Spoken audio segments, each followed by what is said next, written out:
Ipanawagan ni Obispo nga protehiran ang Nueva Vizcaya kontra hulga nga durot ang large-scale mining igin padangat kan Presidente Marcos Jr.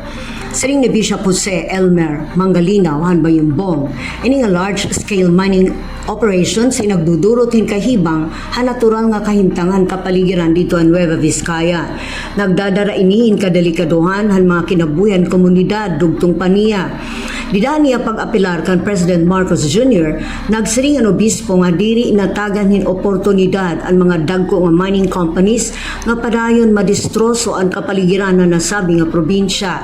Ang nasabi nga video message in panawagan ni Bishop Jose Elmer Mangalinaw igin pagawasan niya November 14 dito ang tayaw nga barangay Hadupax del Norte kundiin ang mga mulupyo inagbutang hin barikada pagpugong nasabi nga mining project.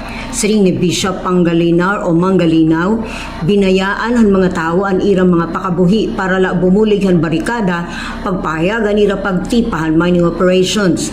Diri hira na sisilawan sa lapi, kundi nakilo sira para maprotehiran ang ira tuna, ang ira kinabuhi, ngan ang ira ikinabubuhi.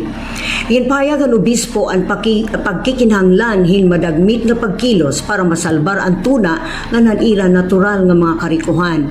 Siring han obispo labinaya na nga panahon nga naging saksi ang bugos nga nasod han mga distroso nga nakakaapektuhan katawhan haros han bugos nga nasod. Mahinulong duman han Agosto, ang gobyerno pinaagyan Mines and Geosciences Bureau naghatag ha Google Corporation hin exploration permit target ang 3,100 ka ektarya nga tuna Hadupax del Norte. Sumalahiton mga reports may dahil ni gold and copper deposits. Ini nga kompanya in kaalyado hin British mining firm Metals Exploration nga nag-ooperate na nasabi nga probinsya.